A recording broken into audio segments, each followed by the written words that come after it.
Today we are looking at the top dividend stocks to buy and hold in 2024. We're going to run through some of the most undervalued with a very nice starting yield in this list. We're going to take a look at the historical performance of these companies. We're going to see how safe the dividend is, look at their financial metrics, and as always we will run them through our valuation model, getting to our intrinsic value as well as our acceptable buy price, given that investor margin of safety, and we will see what Wall Street have in store, their price targets and their percentage upside. So let's take a look at some of these companies. As we can see, they have selected some of the top undervalued companies within each sector, the consumer goods, energy sector, as well as a few others, including the financial services and healthcare. So we've started off with Energy Transfer as stock number one. Now this is up around 11% over the last year. It is trading towards the upper end of the 52-week range with a yield of just under 9% and a forward PE of just under 12. Now if you've been holding this over the last 10 years, you can see it is down around 33%, and its all-time high was back in 2015 at $35 a share. So let's take a look. Dividend safety score 50. It says borderline safe. Market cap 44 billion. A large cap company. Now in terms of those recessionary metrics, well, they increased the dividend during the last recession below average growth, so negative 42% versus S&P's negative 12%. But they did outperform the S&P 500 with a negative 44% return versus the S&P's negative 55%. Dividend growth, well, not the greatest last year, 0.8%, below that essential 4% we advocate on the channel to keep up in line with inflation.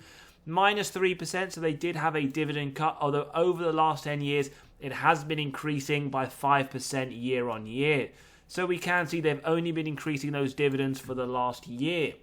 Dividend yield theory, now for those that are new, states that the company is undervalued when the current yield sits above the 5-year average.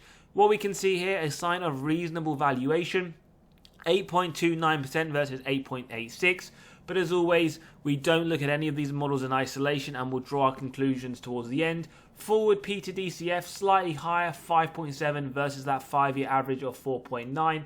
And we can see it is still significantly lower than that energy sector P to DCFs of 7.6. In terms of the free cash flow payout, now that is typically what we do look at when analysing companies, but for MLPs it is a lot more volatile, so we stick to the DCF, the distributable cash flow payout ratio. For LMPs, the target is 90% as an absolute maximum. For Energy Transfer, over the more recent period, it has been well below that, with 2023 coming in at 52%. In terms of the DCF per share, well, it has been increasing over the last 10 years. It is inconsistent. We see periods of extreme growth before falling back, but over the longer term, it's gone from 64 cents to 240, with 2023 expected to be pretty much flat on the previous year. When we take a look at the sales growth, as always, 3 to 7%. But what this shows is that cyclicality nature of the industry, hence those double-digit negative growth followed by positive growth and so on, and we can see that cycle very clearly. And it is shown here numerically when you look at that movement, 48 billion in 2013, 90 billion in 2022, but we do see those peaks and troughs. Now, in terms of the shares outstanding, we love it as investors when companies, they do share buybacks, they return excess cash to our pockets. So what we can see here, and it is very typical of LMLPs, just due to their high payout ratios, they've diluted your position, 1.12 billion shares outstanding to 3.1, something just to consider in your investment process and analysis. ROIC then around 9% over the last few years. We like to see that, gives us faith that management are able to effectively allocate their capital, so that is positive to note. And when we look at those margins, we can see they have been increasing over the last 10 years and they're sitting around 10% in 2023, which isn't too bad. It is looking pretty average. In terms of the net debt to EBITDA, earnings before interest, tax, depreciation, amortization, remember it shows us the balance sheet strength as well as the dividend safety. Below 4.5 is our target, so these are the number of years it would take the company to pay off all of their debt net of cash on hand. It has been decreasing in a more recent period, 3.55 expected in 2023. So it is positive. It doesn't give us any real issues with that dividend or balance sheet so far based on the information we have. Let's jump into the valuation model. As always, if you enjoy the content and values being provided, smash that like button, hit the subscribe and bell button so you are continually notified of these videos as they drop. And as always, for those other companies that we do a deep dive on the channel, we run through every single one of these models. For today's episode, let's jump straight into the intrinsic value, which for Energy Transfer in today's episode is the average of the three models, coming to $18. Now, the current price of $14, as always, we start off with that margin of safety of 10%. We use that typically if we believe it has a wide moat, strong financial metrics, good forward-looking data, and we can see it is a buy at around $16.27 if we believe that applies. At 15%, a buy up to $15.37, and at 20%, not too far off the current trading price. And at 25%, we can see it's not there yet. So we believe Energy Transfer has around a 20% margin of safety. As always, it really depends on the type of investor and your thesis as to what rate to use. What do Wall Street forecast? Well, they see a price target of $19 for ET with around 36% upside, and bearing in mind that very high yield that is on offer today. As always, when we run through these companies, do let me know your thoughts in the comments as to whether or not you are looking to buy or whether or not you even agree that these are undervalued. Moving on to the second company, we have United Parcel Service, ticker symbol UPS. Last year, they were down around 13 to 14%. We can see they're trading towards the mid to lower end of the 52-week range, with a current yield of over 4% and a forward PE of just under 18. Over the last 10 years, you would be up around 58% in your position, but keep in mind this doesn't include those dividends reinvested. Dividend safety score 69, it is safe. Market cap 135 billion, a mega cap company. And what we can see in the last recession, they maintained the dividend, average growth, and they just about beat the S&P with that negative 48% return. Dividend growth fairly positive to note, 6.6% last January, so above the 4% inflation that we target. So that is very positive, and we can see we are expecting an increase over the next few days for UPS. Last 5 years, 13% on average. Last 20 years, 11%. So it is a positive company to consider for dividend growth investors. And we can see they have been increasing those dividends for the last 13 years. Dividend yield theory, then we see that sign of undervaluation, 4.09 versus 3.33. But we do note the forward PE sits slightly higher than the 5-year average at 17.4. And when we compare it to the industrial sector PE, UPS is there lower at 17.4. So let's take a look at the free cash flow payout. Remember, earnings susceptible to manipulation by management through accounting. A quick example, 2019, if you were to look at the earnings, you'd be happy, 51%. On the free cash flow, it is saying that management paid out more or significantly more in dividends than they generated in free cash flow. 2022 at 57% isn't too bad, around that 60% remember as the maximum. But one thing to note, 2023 is expected to be very high, so that does give some cause for concern, just something to be on your radar. Then we look at the free cash flow per share, well, 557 in 2013, 1070 in 2020. It is expected to drop in 2023, so we do know while it has increased over the last 10 years, there are some inconsistencies. It isn't a consistent grower over a long term. Sales growth 3 to 7%. Remember, that is the minimum we look for. 2020, 2021, very positive double digits. Unfortunately, the following 2 years caused some concern. 3% in 2022, 8% negative in 2023. So again, just something to look at forward guidance from management to ensure this is just a hiccup and not something that is expected to continue. And over the longer term, they have nearly doubled their top line over the last 10 years from 55 million or billion, in fact, to 100 billion. Shares outstanding, they do share buybacks. We can see they have returned excess cash to shareholders, 948 million to 875. It isn't a rapid amount of shares at a very quick rate, but again, they are doing it. It is a bonus to the investor. ROIC, well above that minimum 10% that we look for, but just one thing to note, it has been decreasing over the last 10 years, 20% in 2023. Again, hopefully it does continue to go back up to the levels we have previously seen, but nonetheless, 20% is still very solid. Operating margin, free cash flow margin. Operating margin, 12% is sort of what we look as a baseline minimum. They have been straddling around that 2023 at 11%. Again, something just to consider. And the same can really be said for that free cash flow margin with 6% expected in that 2023 annual report. Then we get to the net debt to EBITDA. Pretty positive, one of the best metrics for the company, 0.88 in 2022, 1.16 expected, below that maximum 3. So they do have a fairly strong balance sheet, and that dividend does look to be safe at the moment, but do consider that high free cash flow payout. So let's jump into the valuation. As always, if you're enjoying the content, values being provided, smash that like button, hit the subscribe and bell button so you are continually notified of these videos as they drop.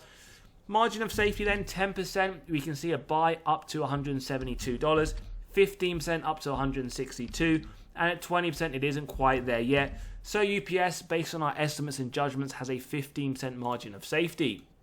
What about Wall Street? Well, they see some nice upside, pretty much the price target at our intrinsic value with 20% over the next 12 months. Do let me know if this one is on your radar, as I do know it is a popular company in the dividend community with that yield over 4%. Company number 3, we have AbbVie Incorporated, up around 7% over the last year, trading towards the mid to upper end of the 52-week range, a yield of just under 4% and a forward P of over 14. If you've been holding this over the last 10 years, well, you would be up a fairly nice 224%. Dividend safety, 70, it looks to be safe. Market cap, 287 billion, a mega cap company. Now, in terms of key metrics, well, they didn't pay a dividend in 07-09, but they did have plus 10% growth to that sales in 07-09. Dividend growth, 4.7% in October, bit disappointing personally.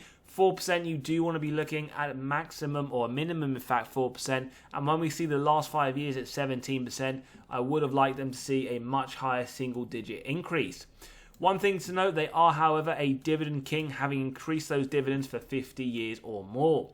So let's take a look at dividend yield theory. Based on that, we do see a sign of overvaluation on both the forward PE as well as the dividend yield. And when we compare it to the health sector PE, we see healthcare at 18.3, much higher than AbbVie's 14.7. So let's take a look at that free cash flow payout. 50% or lower is what people tend to look at for biotechs, and we can see pretty much for the majority of the last 10 years it has been lower, with 2023 expected to be 42%. So again, I would like to see a much nicer increase to that dividend this year. Free cash flow per share, well, it has increased very positively. It hasn't been as consistent as maybe I would like, but we can see pretty much it has been moving forwards year on year, 363 to 1370, 2023 expected to be higher. Sales growth, double digits for a significant number of years, very positive. Although similar to the previous company, the last 2 years have been a bit more mediocre, with 2023 at a negative 5% top line drop. Numerically, though, they have more than doubled their top line from 19 billion to 58 billion. Shares outstanding, this isn't really what we want to see from a company like AbbVie. They have been diluting your position as a shareholder, increasing those share counts over the period. ROIC, though, very positive to see, 27% in 2022, 25% in 2023. It is pretty much around that 20% or more year on year consistently. So it gives us faith in management and a tick when we are looking at that element of an investing thesis. Operating margin above 25% year on year, very positive. Free cash flow margin, more of the same. And we can in fact see the free cash flow margin increasing year on year, which is a very positive sign for an already very strong metric. Net debt to EBITDA, then we can see that 2022 is coming to 1.77, 2023 1.75, so it is slightly higher than the 1.5 we'd ideally like to see from a biotech company, but it isn't too far off, so it does give me security in that dividend safety. So let's get into the valuation model. As always, if you do click on that pinned comment below, you can grab a copy of the valuation model to get to the intrinsic value and acceptable buy price of companies in your own portfolio and those on your watch list. So a margin of safety of 10%, we can see it isn't quite there yet for AbbVie. When we look at 5%, we see pretty much around a 5 to 10% margin of safety based on our estimates and judgments. What do Wall Street say? Well, they forecast a price target of $173, around that intrinsic value, with 6% upside over the 12 months. We then move on to the next company, which we have as Lowe, Lowe's company. Now, over the last year, they are up around 4%, trading in the mid to upper end of the 52-week range, with a yield pretty much bang on 2% and a forward PE of just under 17. Over the last 10 years, some very strong growth, up 360%, although we do note their all-time highs at the back end of 2021 at around $261. Dividend safety, well, very safe, score of 93, market cap 126 billion, a mega cap company. In terms of the key metrics, well, increased the dividend during the last recession, above average growth, and a near enough S&P return of negative 52%. Dividend growth, again, poor in my opinion, 4.8%, purely because over the last 5 years, as well as the last 20 years, they've had some strong double-digit dividend growth. But again, in more positive news, they are a dividend king. They have increased those dividends for the last 50 years or more. In terms of dividend yield theory, well, you could argue reasonable valuation. You could also argue some slight undervaluation. And we do see that forward PE pretty much in line with the 5-year average. When we look at the consumer discretionary, though, at 14.4, Lowe's does sit higher. So let's talk about the free cash flow payout, pretty much below 60% year on year, 23% at 37%. So it was a bit a shock, or it wasn't actually pleasant to see that low dividend increase, just due to the fact that the free cash flow payout is quite low itself. So something to keep an eye on for this year's increase. Free cash flow per share, well, $3 to $11 in 2023. Yes, very positive. It has increased more than 3 times. Just a bit of a shame that we do see it dropping continuously from 2021 to 2023. So something to keep an eye on there moving forwards. Sales growth between 3 to 7% really year on year. As we can see, that post-COVID year was very positive for the company. 2023 at 1%, not the greatest, and I do hope this is again just a hiccup in the road for their continual top line growth. We then see pretty much double their top line from 53 billion to 97 billion in 2023. One of the best metrics in Lowe's is their share buybacks. They've reduced their top line by nearly a half, from 1.06 billion to around 591 million right now. So they are returning a lot of that excess cash to investors through share buybacks. And we can see their ROIC, another very strong metric for Lowe's, 19% to 51%. It has not only a very strong number, but it has been increasing year on year. So a big thumbs up, a big positive. Operating margin, somewhere that we would like them to improve, as well as the free cash flow margin, both of them straddling around that minimum we would look for on both metrics. So something to bear in mind there. And we do see their net debt to EBITDA 2.29. It isn't too bad, although it has been increasing from 2021. Again, just a few things to consider when looking to invest in Lowe's. So let's get into the valuation for this company, and the intrinsic value for today's episode is coming to $274. Margin of safety at 10% is a buy up to 246, at 15% 232, and at 20% we can see pretty much bang on the current trading price. So based on our estimates and judgments, you are locking around a 20% margin of safety.